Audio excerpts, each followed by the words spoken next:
ማቴዎስ ወንጌል 28 19 ላይ ያለው ሂዱና አሕዛብ ሁሉ በአብ በወልድ በመንፈስ ቅዱስ ስም አጥምቋቸው የሚለው መጀመሪያ በነበረበት በዕብራይስጥ ላይ አልነበረ። በዕብራይስጥ ላይ የነበረው ሂዱና አሕዛብ ሁሉ በስሜ ደቀ መዛሙርታቸው አድርጓቸው የሚል ነው። ያንን ነው እንግዲህ ከቂሳርያው አውሳብዮስ ያገኘነው መረጃ ማለት ነው። እንደው ማቴዎስ ወንጌል ምዕራፍ 28 ቁጥር 19 ላይ ያለው ይኑር እና ካለምስ ምን ችግር አለው? ሥላሴን ያሳያል ወይ ነው? አሁንም አያሳይም ነው ምንድነው? ለምን ሶስት ነገሮች በአንድ ስለተደረደሩ እነዛ ነገሮች ኢን ዘ ኔም ኦፍ ዘ ፋዘር ኤንድ ኦፍ ዘ ሰን ኤንድ ኦፍ ዘ ሆሊ ስፒሪት በስሜ ደቀ መዛሙርቱ አድርጓቸው የሚለውን በአብ በወልድ በመንፈስ ቅዱስ ስም ስለተባለ በአንድ ላይ መምጣታቸው ስሪ ፐርሰንስ ዋን ኢሰንስ የሚለውን ነገር አያሳይም። ለምን በአንደኛ ጢሞቴዎስ ምዕራፍ 5 ቁጥር 21 ላይ እንደነዚህ ያለው መዘንበል እንጠብቅ በእግዚአብሔር እና በጌታ በክርስቶስ እና በተመረጡ መላእክት ፊት እመክርሃለሁ። ፊት የሚለው በነጠላ ነው የመጣው። አይታችሁ ከሆነ ፊት የሚለው የግሪከኛ ቃል ኤኖፒዮን ነው የሚቀመጠው። ኤኖፒዮን ብሎ ነው የሚያስቀምጠው። ኤኖፒዮን ማለት ፊት ነው። ስለዚህ የአብም የወልድም የመላእክትን ፊት አንድ ነው አይደለም። ለምንድን ነው እዛ ጋር በነጠላ የመጣው? ለምንድን ነው የተደረደሩት? በእግዚአብሔር አንድ በአምላክ ማለት ነው አብን ያመለክታል። በጌታ በክርስቶስ ወልድን ያመለክታል። በተመረጡ መላእክት ፊት ይላል። መላእክቶችንም ጨምሯቸዋል፣ ተደርድረዋል አንድ ላይ። ስለዚህ ፍጡር የሆነ አካል ከፈጣሪ ጋር አንድ ላይ ስለተደረደረ እዛ በኤሰንስ አንድ ነው ብለን ምንል ከሆነ አንደኛ ጢሞቴዎስ ምዕራፍ 5 ቁጥር 21 ላይ መላእክቶች ተደርድረው መጥተዋል። ይህን እንዴት ታዩታላችሁ ነው ምንለው ማለት ነው። ሌላው እንደምትመለከቱት የኦሪት ዘዳግም ምዕራፍ 19 ቁጥር 17 ላይ ነው። ኦሪት ዘዳግም ምዕራፍ 19 ቁጥር 17 ላይ የግሪክ ሰብቱጀንት ላይ ሁለቱ ጠበኞች በእግዚአብሔር እና በካህናቱ በዚያ ዘመን በሚፈርዱ ፈራጆች ፊት ይቆማሉ አሉ። ማን ማን የተደረደረው? እግዚአብሔር አለ አንድ፣ ሁለተኛ ካህናቱ አሉ፣ ሶስተኛ ደግሞ ፈራጆቹ አሉ። ሶስት ነገር ነው የተጠቀሰው፣ ግን ፊት የሚለው ሲንጉላር ነው የመጣው። ማን ነው? ኤኖፒዮን የሚለው ማለት ነው። ኤኖፒዮን የሚለው ግሪክ ሰብቱጀንት ላይ በነጠላ መጥቷል። ዘዳግም 19 17 ላይ ነው ያለው። ፈጣሪ አለ፣ ከዛ ሁለት ፍጡሮች መጥተዋል፣ ካህናትና ፈራጆች ማለት ነው። ፊት የሚለው ደግሞ በነጠላ ነው የመጣው ለሁለቱ ማለት ነው። የሉቃስ ወንጌል ምዕራፍ 9 ቁጥር 26 ላይም እንደዚህ ያለ በእኔና በቃል የሚያፍር ሁሉ የሰው ልጅ በራሱ እና በአባቱ እና በቅዱሳን መላእክት ክብር ሲመጣ በእርሱ ያፍርበታል። ክብር ለሚለው የሚጠቀመው ቃል ሲንጉላር ነው፣ ዶክሳ የሚለው በግሪከኛው። ስለዚህ አሁን እዚህ ጋር የተጠቀሙት ማን ነው? አብ ወልድና መላእክት ተጠቅሰዋል። መላእክት ከአብና ከወልድ ጋር ስለመጡ መላእክት የሚባሉት በኤሰንስ ደረጃ ከአብ ጋር አንድ ናቸው ብለን እንደማንለው ሁሉ በተመሳሳይ ማቴዎስ ወንጌል ምዕራፍ 28 ቁጥር 19 ላይ ወልድና መንፈስ ቅዱስ ከአብ ጋር እና በሚል ተጫፍረው ስለመጡ በኤሰንስ አንድ ናቸው ማለት አይቻልም ማለት ነው።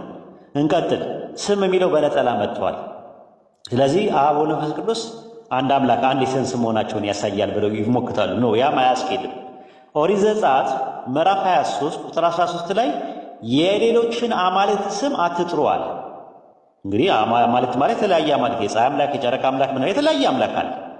ግን የሌሎቹን አማልክት ስሞች አይደለም የሚለው ስም። የሌሎቹን አማልክት ስም አትጥሩ። ሜክ ኖ ሜንሽን ኦፍ ዘኔም ኦፍ አዘር ጋድስ ነው የሚለው። ዘኔም ነው የሚለው። ዘኔም ሳይልም ራሱ በነጠላ ነው የመጣው። ግን አማልክቶቹ አንድ ኤሰንስ ናቸው ማለት አይደለም። መጽሐፈ ኢያሱ ምዕራፍ 23 ቁጥር 7 ላይም እንደዛ ነው።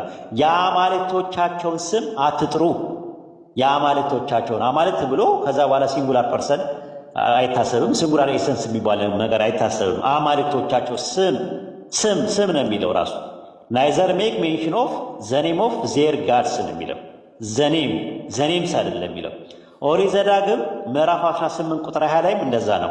በሌላ አማልክት ስም የሚናገር ነቢይ እሱ ይገደል። አያችሁት? ዘኔም ኦፍ አዘር ጋድስ ነው የሚለው። በሌላ አማልክት ስሞች አይደለም የሚለው፣ ስም በነጠላ። ስለዚህ ማቴዎስ ወንጌል ምዕራፍ 28 ቁጥር 19 ላይ ኢን ዘ ኔም ኦፍ ዘ ፋዘር ኤንድ ኦፍ ዘ ሰን ኤንድ ኦፍ ዘ ሆሊ ስፒሪት ስለተባለ ኢን ዘ ኔም የምትለዋ በሲንጉላሪ ስለመጣች፣ ኑማ የምትለዋ ቃል ስለመጣች ያ ማለት የኤሰንስን አንድነት አያሳይም ማለት ነው። ይህን ይመስላል ራሱ ማለት ነው። ሌላው የምንመለከተው ከዚህ ጋር ተያይዞ ሁለተኛ ቆሮንቶስ ምዕራፍ 13 ቁጥር 14 ላይ ያለው ጥቅስ ነው። ሁለተኛ ቆሮንቶስ ምዕራፍ 13 ቁጥር 14 ላይ ያለው ጭራሹኑ ሥላሴን የማያሳይ ጥቅስ ነው። ምን የሚል ነው? የጌታ የክርስቶስ ጸጋ፣ የእግዚአብሔር ፍቅር፣ የመንፈስ ቅዱስ ኅብረት ከሁላችሁ ጋር ይሆናል። እዚህ ጋር የተጠቀሱት ማን ናቸው? እግዚአብሔር ተጠቅሷል፣ ኢየሱስ ክርስቶስ ተጠቅሷል፣ መንፈስ ቅዱስ ተጠቅሷል። ነገር ግን ምንድን ነው ፖይንቱ ስንል እግዚአብሔር የሚለው ማንን ነው ነው ጥያቄው። አብን ነው ካሉ እግዚአብሔር ስንት ነው? አንድ። ጥሩ።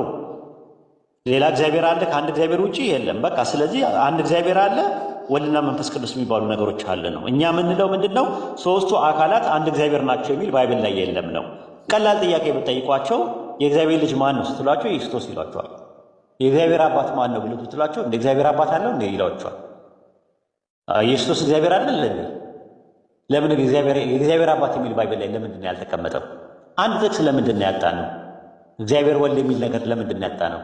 የእግዚአብሔር አባት የሚል ጥቅስ ባይብል ላይ ለምንድን ነው ያጣነው? ባይብል ላይ ከኦሪት ዘፍጥረት እስከ ራዕየ ዮሐንስ ድረስ ብንመለከተው የእግዚአብሔር አባት የሚል ጥቅስ የለም።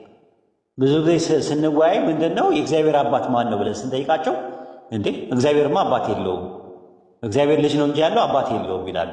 ስለዚህ እግዚአብሔር የሚባለው አንድ ነው ማለት ነው። ዘዳግም 6:4 ላይ ያለው እግዚአብሔር አንድ ነው። ልጅ አለው። ኦኬ፣ ልጅ ሲባል ምን ማለት ነው? ሌላ ጉዳይ ነው። ነገር ግን ሥላሴን አያሳይም ነው እያለን ያለ ነው። ይህን ይመስላል። ሌላው ከዚህ ጋር ተያይዞ የሚነሳው ነገር ምንድን ነው? ማቴዎስ ወንጌል ምዕራፍ 28 ቁጥር 19 ላይ ያለው ጥቅስ ላይ የሚነሳው ስም የሚል ነገር አለ። ስም የምትለዋ ነገር ሲንጉላር መታለች። ራሱ ሲንጉላር ስም የሚባለው ነገር ለምን ታዲያ በመንፈስ ቅዱስ ስም ለምን ይባላል? በኢየሱስ ስም ለምን ይባላል? በወልድ ስም ለምን ይባላል ብሎ ከጠየቀ ይህ የተለመደ ነገር ነው በባይብል ውስጥ ማለት ነው። ለምሳሌ መጽሐፈ አስቴር ምዕራፍ 2 ቁጥር 22 ላይ ነገሩን ለመርዶክዮስ ተገለጠ፣ እርሱም ለንግሥቲቱ ለአስቴር ነገራት፣ አስቴርም በመርዶክዮስ ስም ለንጉሥ ነገረችዋል። ምን ማለት ነው? መርዶክዮስ በኤሰንስ የተለየ ነገር መሆኑን ያሳያል እንዴ? አያሳይም። በመርዶክዮስ ስም ማለት በመርዶክዮስ ትእዛዝ እሱ ኦቶሪቲ ባደረገው በነገራት መሰረት ለንጉሡ ነገረችው ማለት እንጂ በመርዶክዮስ ስም ለንጉሡ ነገረችው ማለት መርዶክዮስ ስም ስለተባለ ዲቪኒቲን አያሳይም። አንደኛ ነገሥት ምዕራፍ 28 ምዕራፍ 25 አንደኛ ሳሙኤል ምዕራፍ 25 ቁጥር 9 ላይ የዳዊት ጎልማሶች መጡ፣ ይህን ቃል ሁሉ በዳዊት ስም ለናባል ነግረው ዝም አሉ ይላል። በማን ስም? በዳዊት ስም። ያ ማለት በዳዊት ስም ማለት ዳዊት ባዘዛቸው መሰረት ማለት እንጂ ሌላ ማለት አይደለም። ስም የሚለው ኦቶሪቲን ነው የሚያሳየው። ማቴዎስ ወንጌል ምዕራፍ 10 ቁጥር 42 ላይ ማንም ከነዚህ ከተናናሾቹ አንዱ ቀዝቃዛ ውሃ በደቀ መዛሙርት ስም የሚያጠጣ፣ በደቀ መዛሙርት ስም ማለት በጴጥሮስ ስም የሚያጠጣ ማለት ነው። ዛት ሚንስ በጴጥሮስ ስም የሚያማጠጣ ማለት ጴጥሮስን እንደ ጴጥሮስነቱ ተቀብሎ ጴጥሮስን የሚያስተናግድ ማለት እንጂ በጴጥሮስ ስም ሲባል የሆነ የጴጥሮስ ስም ማለት ዲቪኒቲን የሚያመለክት አይደለም። ለዛ ነው ማቴዎስ ወንጌል ምዕራፍ 9 ቁጥር 40 ላይ ማርቆስ ወንጌል ላይ ማለት ነው ምዕራፍ 9 ቁጥር 41 ላይ ስንመለከተው የክርስቶስ ስም ስለሆናችሁ በስሜ ጽዋ የሚያጠጣችሁ ዋጋችሁ አይጠፋም ማለት። ተመልከቱ፣ በስሜ ጽዋ የሚያጠጣ አለ። ቅድም ምን አለ? ደቀ መዛሙርት ስም አለ። ደቀ መዛሙርቱ ምንድን ናቸው? ጻድቃን ናቸው። ኢየሱስ ምንድን ነው? ነቢይ ነው። ከዛ ማቴዎስ ወንጌል 10:40 ላይ ምን አለ? ነቢይን በነቢይ ስም የሚቀበል የነቢይን ዋጋ ይወስዳል አለ። ጻድቅን ደግሞ በጻድቅ ስም የሚቀበል የጻድቁን ዋጋ ይወስዳል አለ። ኢየሱስ ነቢይ ነው። ነቢይን በነቢይ ስም አለ። ጻድቅን በጻድቅም ስም አለ። በደቀ መዛሙርት ስም ቀዝቃዛ ውሃ ያጠጣል። ስለዚህ በነቢይ ስም፣ በደቀ መዝሙር ስም፣ በዳዊት ስም፣ በመርዶክዮስ ስም የሚል ነገር ካለ ማቴዎስ ወንጌል ምዕራፍ 28 ቁጥር 19 ላይ ሂዱና አሕዛብ ሁሉ በስሜ ደቀ መዛሙርታቸው አድርጓቸው ቢል በእኔ ኦቶሪቲ እኔ በላኳችሁ መሰረት ማለቱ እንጂ ሌላ ማለቱ አይደለም። ለምን? ማቴዎስ ወንጌል ምዕራፍ 10 ቁጥር 40 ላይ እናንተን የሚቀበል እኔን ይቀበላል፣ እኔን የሚቀበል ደግሞ የላከኝን ይቀበላል በማለት ይነገራል። መንፈስ ቅዱስ ራሱን የቻለ የአምላክ እስትንፋስ ካልሆነ ለምንድን ነው ከወልድና ከመንፈስ ቅዱስ ጋር እና በሚል ኮፕላቲቭ ኮንጃክሽን የተጠቀሙ የሚልም ጥያቄ ይነሳል። ኤፌሶን ምዕራፍ 6 ቁጥር 10 ላይ ማየት እንችላለን።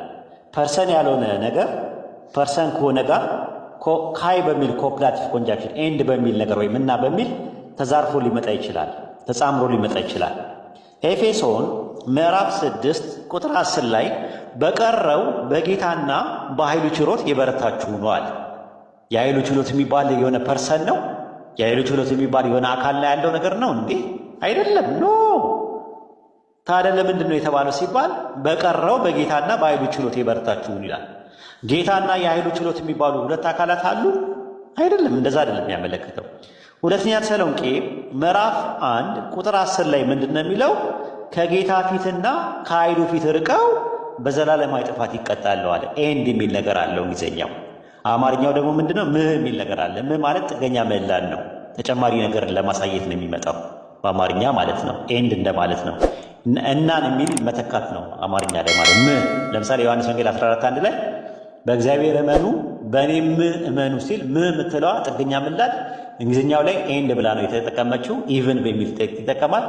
በግሪከኛው ላይ ደግሞ ካይ የሚል ነገር ይጠቀማል። ስለዚህ እዚህ ጋር ከጌታና ከኃይሉ ክብር ርቀው ሲባል የኃይሉ ክብር የሚባል ፐርሰን አለ እንዴ? የለም ራሱ። ስለዚህ በባይብል ውስጥ ፐርሰን የሆኑ ነገሮች ፐርሰን ባልሆኑ ሰዎች ባልሆኑ ነገሮች ላይ ተደርድረው አንድ ላይ እና በሚል መስተጻምር ሊመጡ ይችላሉ።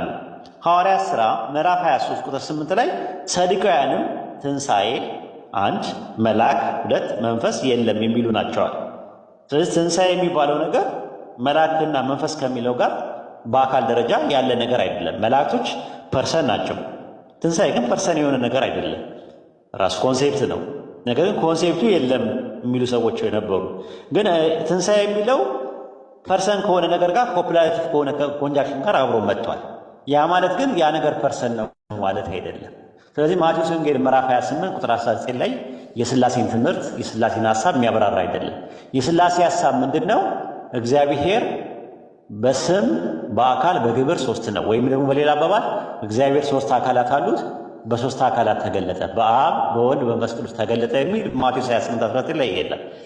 አብ ወልድ መንፈስ ቅዱስ አንድ ኤሰንስ አንድ ፐርሰን አንድ ኤሰንስ ወይም ደግሞ አንድ ምንነትን ይጋራሉ የሚል ትምህርት ነው።